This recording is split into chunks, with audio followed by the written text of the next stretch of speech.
Okay. So I want to go to the higher rank thing, but I guess I should say just a couple more words about this this construction.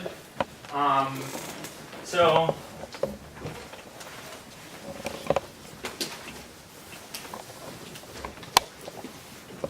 this construction, so you start with something abelian and you make something non-abelian. So you could think of it.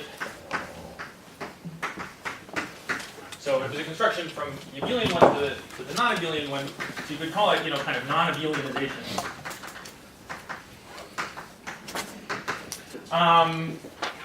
You'd like to know, of course, what is the image of this map? Meaning, do I get every possible GL2 connection on the curve? Do they all come from abelian ones in this way? Now, at least I have never proved that. Fortunately, oh no, sorry. In the rank 2 case, well, I haven't proved it, but you can use, so in the rank 2 case, which is the case we're in so far, so this map is onto an open dense subset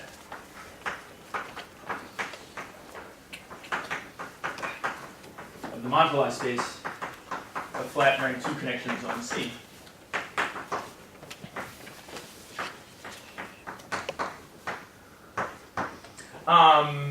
And that basically follows from, well, it follows exactly from construction of Fock and Goncharov. So Fock and Goncharov, of course, they didn't think of their thing in this way, but they constructed the explicit inverse of this, the inverse of this map. So they gave kind of the corresponding abelianization procedure. So the way that,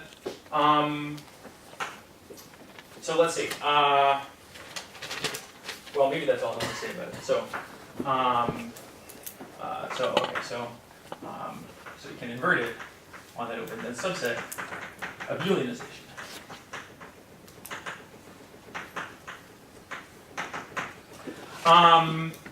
And this abelianization, though it really depends on the extra data that we use. So we had this extra data, the quadratic differential and an angle, which we used to construct the S-wall network.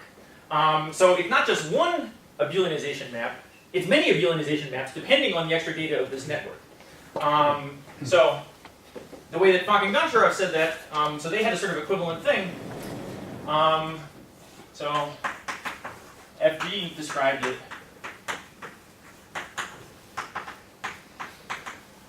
So they used the auxiliary data of an ideal triangulation of the curve C. In other words, a triangulation where the set of vertices is just exactly equal to the set of punctures, the marked points where well, for them it was just some I don't know, it's the marked points where the quadratic differential had poles, and where this connection, by the way, has monitoring. So yeah, that's right. So in fact, so I described a construction of a connection. This construction of the connection is really on the complement of the locus where this quadratic differential had poles, right? We started from a connection upstairs on sigma. Sigma wasn't a cover of the whole C; it was a cover of the whole C with the poles removed. So strictly speaking, these are flat rank 2 connections on C with the poles removed. And that's also what Fock and Goncharov studied. They studied connections on a curve C with some number of punctures on it. And then they gave a system of coordinates. Well, they gave this kind of abelianization map for those things, using the auxiliary datum of an ideal triangulation of C. And the only thing I want to say is what's the relation between those triangulations and our S-walls.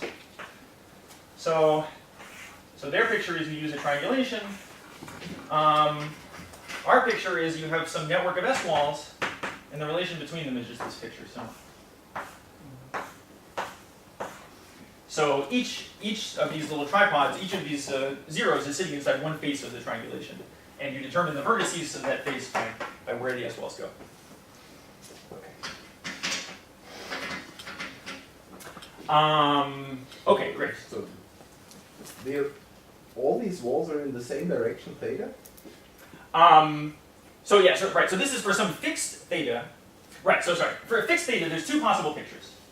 So one picture, the picture we would have naively drawn, sorry, not naively, the picture we would have drawn in my story so far was you would just draw these S-walls, right, at some fixed value of theta. And I'm saying once you've drawn this picture, sort of the combinatorial information in this picture is exactly the same combinatorial information as there would be in an ideal triangulation of the curve.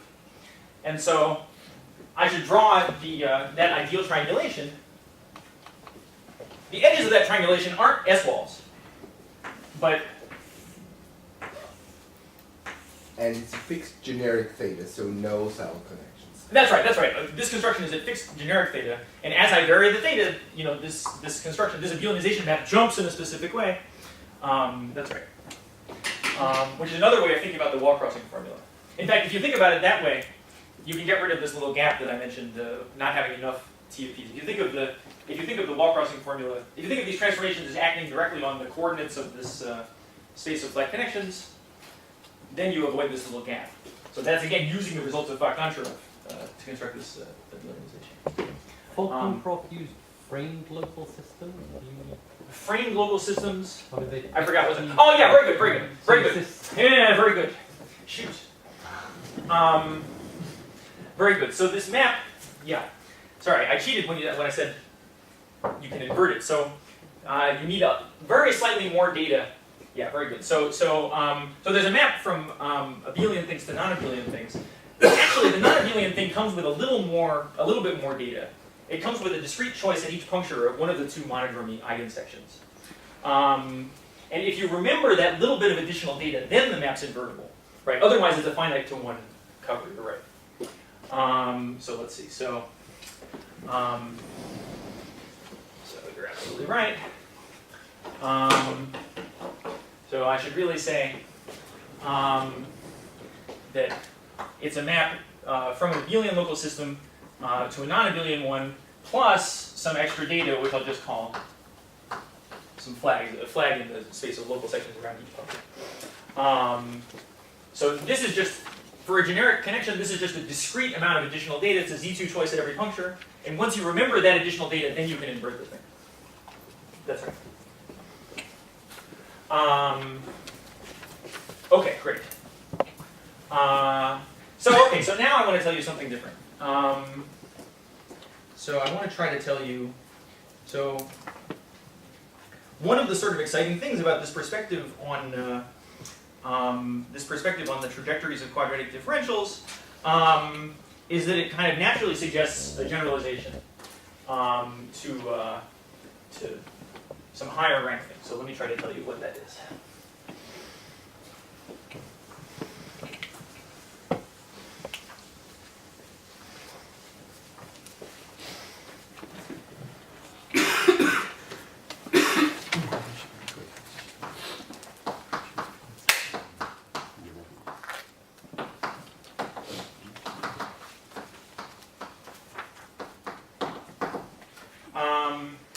Okay, so the starting point is that I'm just gonna have a curve, but on that curve, instead of just having a quadratic differential, I'm gonna have, so it's going to be curve C, and now a tuple, a quadratic differential, but also a cubic differential, a quartic differential, and so on, up to a kth order differential. So where each phi I is a section of a to the I. It could be just 3. It's already interesting for just a quadratic one and a cubic one. So I want to describe a story that involves counting now of some special objects that are attached to this whole collection of data. The way I'm going to describe those special objects, I'm going to do it sort of using my construction. So first I'm going to construct the S-wall network, and then these special objects will be the things that appear when the S-wall network jumps. So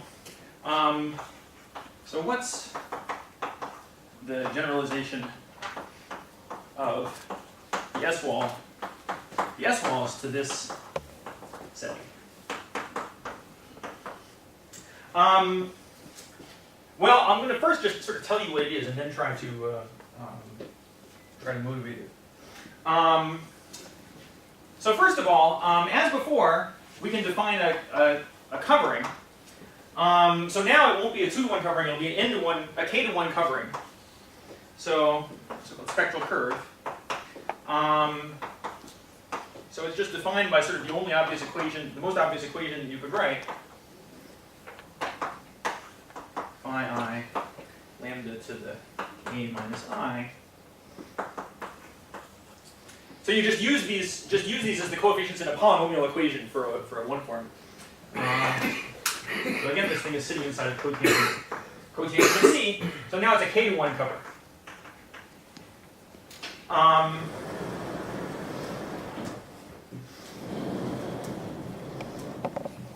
And my aim is going to be to define a kind of path lifting rule now for lifting paths to this k-to-1 cover. Roughly 2 is going to get replaced by k everywhere, so it'll have to do with rank k connections instead of rank 2 connections and so on. So what are the S-walls going to be? So now I'm going to have multiple different kinds of S-wall. So let me make a choice. I won't be able to do this globally. So for any local choice of a labeling of the sheets,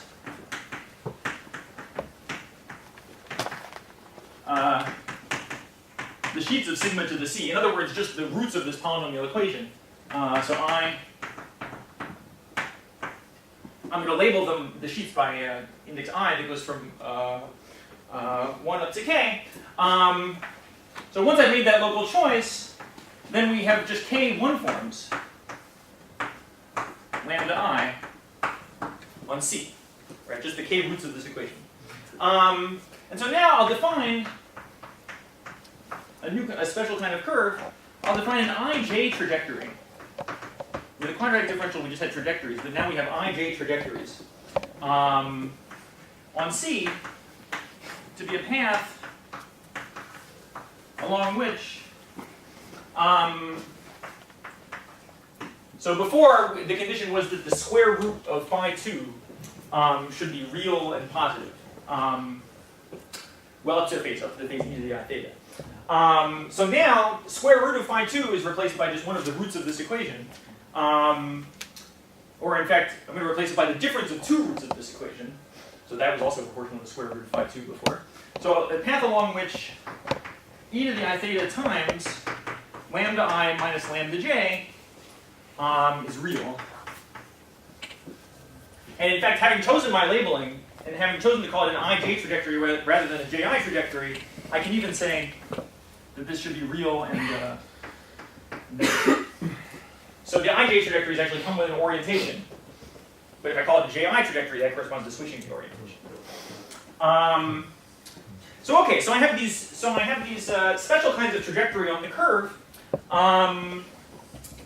They don't make up a global foliation as before, because when you travel a long way around the curve and come back, these sheets may have interchanged each other. So these trajectories are not the leaves of any global foliation. It's rather sort of n-squared interpenetrating foliations, which are kind of mixing with each other when you travel around.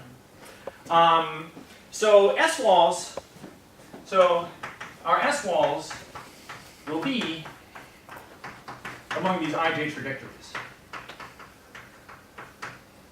Okay. So for a moment, let me just take that as postulated, that these are the this is the differential equation I want to look at.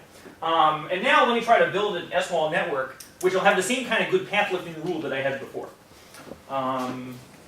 So because from that path lifting rule, all good things flow.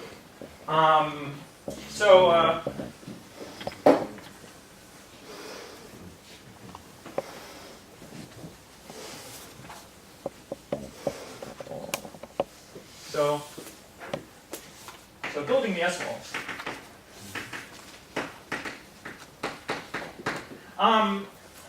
Well, the reason I need any S-walls at all, of course, is because of the branch points, right? The branch points were the places where the monodromy was created that has to be canceled. So it's clear I'm going to need some S-walls coming out of the branch points. And in fact, each branch point, so let's assume, as before, I have to make a kind of genericity assumption. So before, my genericity assumption was that the quadratic differential phi 2 had had only simple zeros. And here, similarly, I want to assume that sigma has only simple ramification. So, right. So assume sigma has only simple branch points, simple ramification points. So it just means that I have all these sheets, and at the branch point, two of them collide, and the rest aren't involved. So I call this I.J.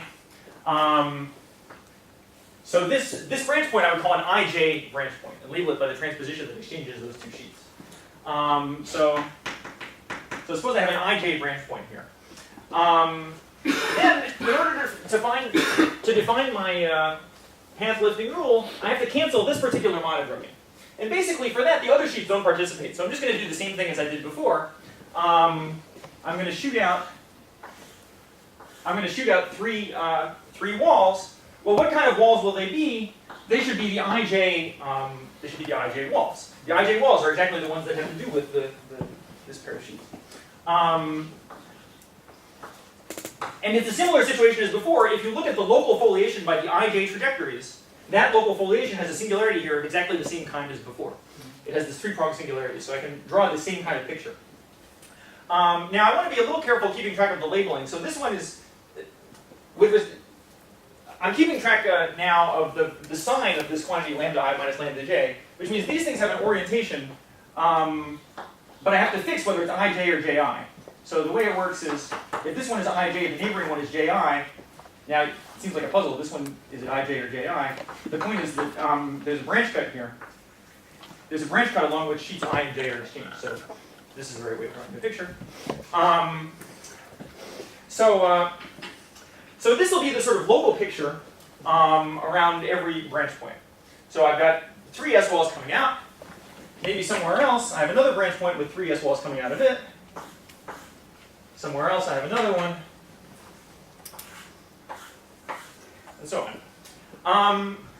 So that's taking care of the problem now of the local monodromy, and so you might say, okay, well now I'm done, right? I'll just let those S walls go out to infinity, do whatever they do. But there's one more subtlety that can occur here that didn't occur in the other case, which is responsible for sort of all the interesting new structure of the higher rank case. And what it is that, suppose here I have an ij branch point, and here I have, say, a jk branch point. Again, I'll put some cuts. So on the complement of the cuts, these labels are really global, so I can talk about that. So this trajectory, which is a jk trajectory, let me make this kj. This trajectory, which is a kj trajectory, obeys a different differential equation from this one. And so unlike the rank 2 case, there's no reason why these two can't hit each other. So we may have something like this happen. And when this happens, there's a sort of potential problem with this this path lifting rule. So you can ask, will it or won't it happen that a little loop, so you can look at a little loop now that goes around this intersection locus, and you can ask, is this one homotopy, is the lifted version of that equivalent to the lifted version of this, right? So a priori it looks like it's not, because it involves, well, these two will involve taking detours in sort of different order. My path lifting rule is going to be roughly the same kind of rule as before. When I cross here, I'm allowed to take a detour down to there. When I cross here, I'm allowed to take a detour down to there. Let me say it there. So the question is whether this is going to be equivalent to this or not. And these two involve taking detours in different orders, so potentially they could be different. We saw an example of that earlier. And sure enough, here they really are different. So if I just draw my network exactly like this, the thing is not going to work. And so what I have to do, as it turns out, is I have to add a new trajectory that's kind of born at this intersection point. So if I had here ji and kj, here I'll have a new one which is of type ki. And these two just continue on. So this one is kj, and this one is ji. And my detour rule at this one will be sort of complicated. So when you cross this one, you have to go down here and then go like this, then go like that, and then come back to here. I I probably won't write that out in full detail,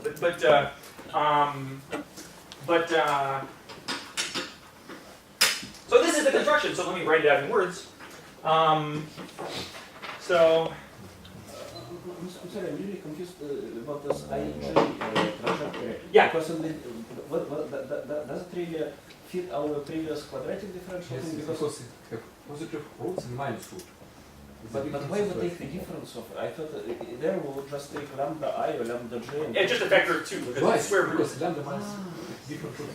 But why now we don't want to take just lambda I or lambda j? Why No, we no, no, want only difference? difference, yeah. But why, would it also make sense to take lambda j? It won't lead to a new construction like this. But it would make sense, right? it- But you don't. That kind of trajectory exists, but yeah, it's not what I want to use. I see. That's just not the generalization of it. Right. Okay, so yeah, so let me write out now how you construct this S-well network.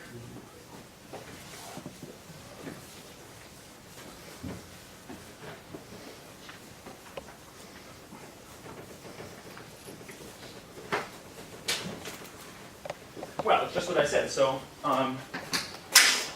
the construction of S-walls take 3 walls type I.J. or Ji is appropriate, emerging from each I.J. branch point. And when they collide,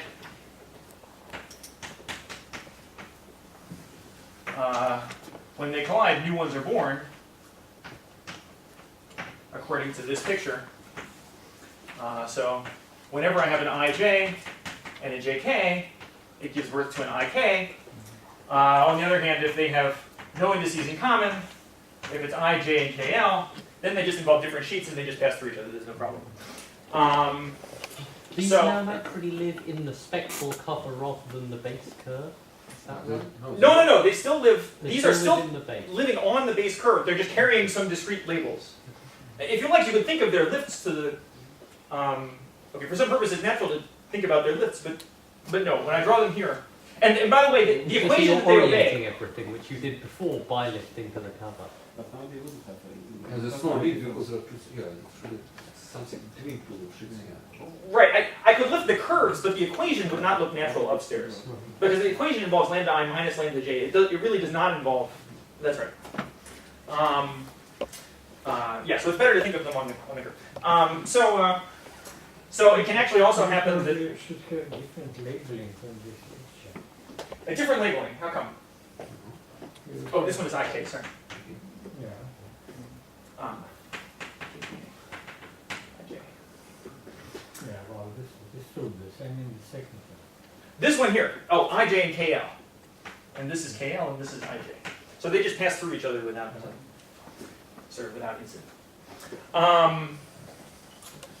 Okay, so let me show you some pictures of what that looks like. So everything is a tree. History of everything is a tree, yeah? Do you understand? Everything is a tree. Yeah, no, because if you're in constructor, just if you go back to the origin, you get a tree. Yes, and that's kind of how you construct it. You sort of build it up. Yeah, no graphs, yeah, just trees. Well, there is something else that can happen. Hold on. So the following thing can happen. So this can happen. You can have IJ and JK. So they would give birth to an IK. So they would give birth to an IK here. And then you can ask what happens at the moment when it hits this other one. But it's kind of not generic position. No, it happens. It happens even generically. So generic under small perturbation, this thing continues to exist. I see. And you could ask what happens when it hits the other side. And actually what happens, it's not so obvious, but if you work out carefully the invariance of the path lifting rule, what you need here is that this thing actually dies.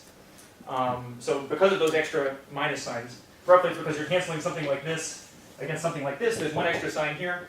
And so this intersection actually kills this guy. As it should, because you can homotope it.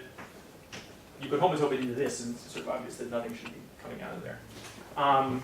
Are you claiming that the I.K. newborn trajectory always has to hit in a three-prong, in such a point? No, I'm not saying that this always happens. I'm just saying that it's possible for this to happen. It could also happen in a twofold intersecting a twofold intersection. Oh, certainly it could also collide with something else later like this, and then give birth yet to another thing. Certainly, this is a continuing thing. They have more and more progeny. Yes. Yes. So this is sort of the more generic thing that you usually think about. There's some sort of iterative thing where they give birth to more and more lines. But occasionally it can happen that one actually dies. You have a degree 6 vertex where things come back to the same. Right. The most general thing. Torus or something. I've never seen it happen, but I think the most general thing that's possible is this. Like on a torus, where you sort of rewind. So let me just say, in every case, what you do with the intersections is determined by this homotopy rule. That the path lifting should be homotopy invariant. Now, in the simplest example, where just two things collide, they give birth to a third one. In this example, where two things collide and give birth to another one, in this situation, the thing dies. I'm not trying to say what the most general thing is, but certainly these are examples of things that can happen. I don't see why this can't happen, but I've never seen an example of it. So, but if you have to keep generating these at intersections, Yes. so if you want to do a path lifting, how do you know that? I mean, how do you know that you won't have to generate infinitely many? It is potentially an infinite process. That's right. So it's typically an infinite process, in fact. But the infinity is sort of very controlled in the following sense. Let's see.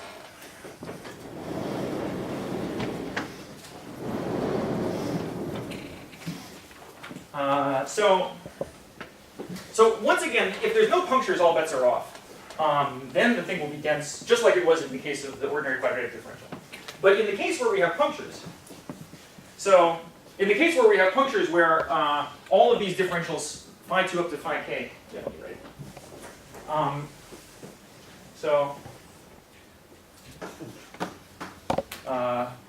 So when C has punctures, mark points, z1 up to zn, where each phi I has a pole of order I. And let me, just for real safety, let me also say with generic residues. So make everything sort of maximally generic. In that case, with just a quadratic differential, the story became very simple. Everything just went down to the punctures. It's a similar thing here, but the behavior in a little neighborhood of the puncture can be extremely complicated because you can have something like this. You can have something where, so you have an I.J trajectory that's kind of spiraling in. And then you also have, let's say, a JK trajectory that's spiraling in. But the two will spiral in with different angles. That's because the angle is basically controlled by the residues here.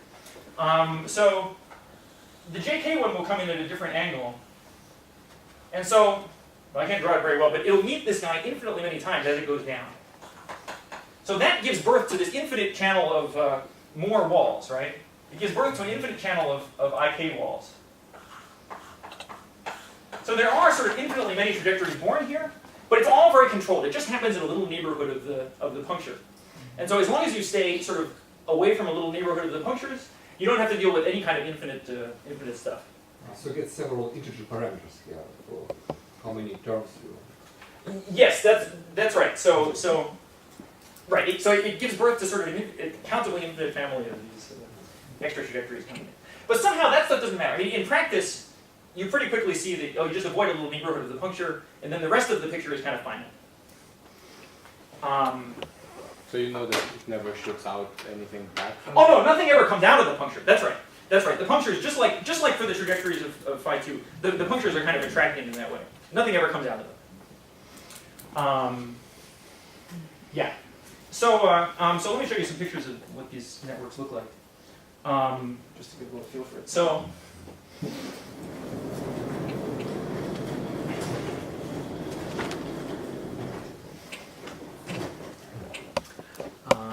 see.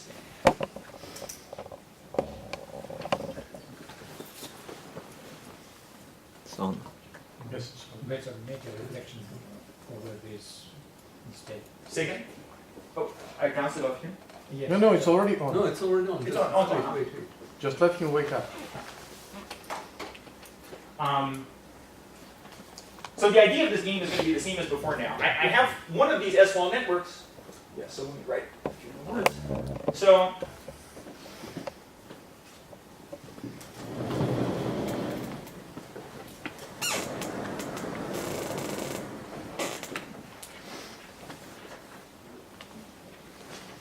what I've defined, yeah.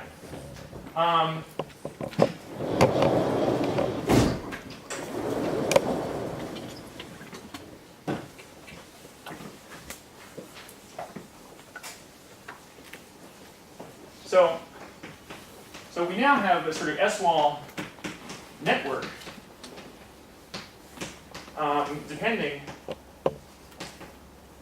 on this parameter theta and on phi2 up to phi k. And now the question, so the analog now of the trajectories of quadratic differentials are going to be some fancier things. The place that those fancier things appear are going to be the places where the topology of this S1 network changes. So where does this topology change? That's what we want to answer. So, by the way, I should say that relative to what I said before, I mean, this stuff now is really part of the work in progress, and it's really sort of experimental mathematics. So what I said about phi2, what I said in the case of quadratic differentials, would all have ultimately been justified by appealing to results of Strabel on the trajectories of quadratic differentials. In this more general situation, as far as I know, no one has proved things like that. So today I'm just telling you the sort of experimental facts. Okay, so here's a picture. So sorry, it's a little dark. Okay, good. So this is a picture. It's better to draw at least this example actually on the sphere. This is an example where I've taken k equals 3. So this is the rank 3 case, just a quadratic and cubic differential. And I've set up the situation so that there are 3 branch points here, here, and here. And I'm not drawing the whole network. I'm just drawing the very beginning of it. So and you start out with 3 trajectories shooting out from here. The singularities here, here, and here. And now you just watch what happens to the network as you increase the time. So right. So you see them. They just travel around the surface in some generic way, and when they intersect, they give birth to new ones. And they do so in some complicated fashion. But eventually, the whole thing kind of stabilizes.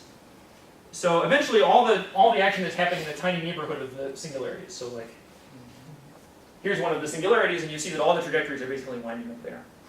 And let's see, where's the other one? This singularity, actually, I set the residues to 0, so there's nobody ending on that one. And then this is the other singularity that has a bunch of trajectories ending on it there. So that's sort of typical picture of how these things are made.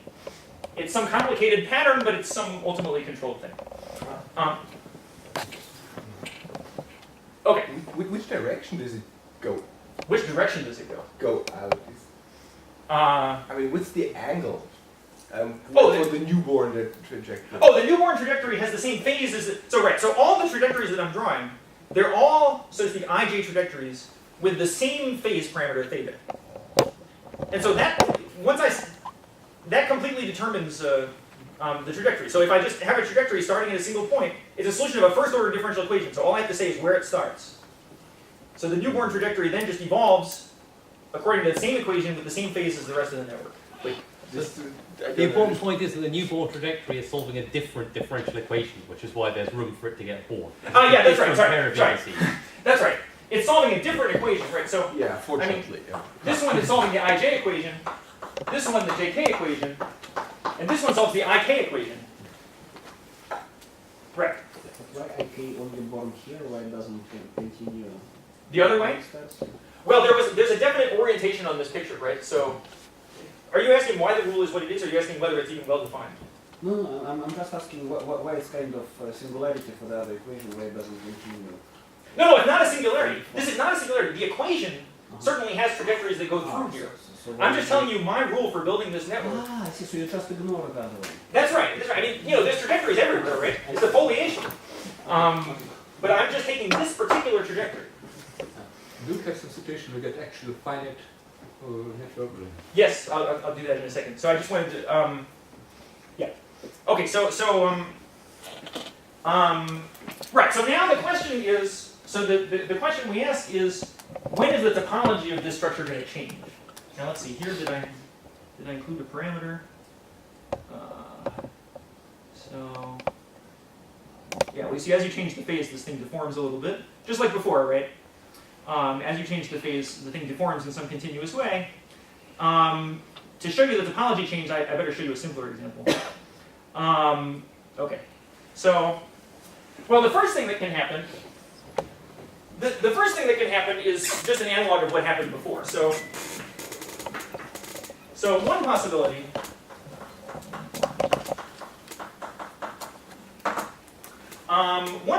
would be to just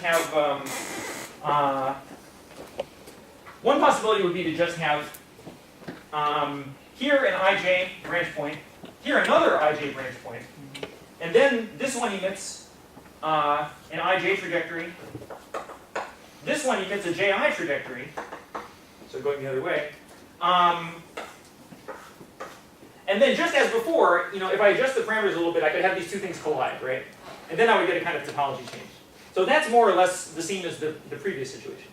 But there's also something new that can happen that didn't happen before. So here's a situation where, so I just have, here I've got three branch points that are sort of close together. And each one, so this is again in k equals 3. Each one is emitting three S-walls. But as it happens, there are types that don't generate a new wall. Oh yeah, sorry, there was another situation that doesn't generate a new wall, which is the situation.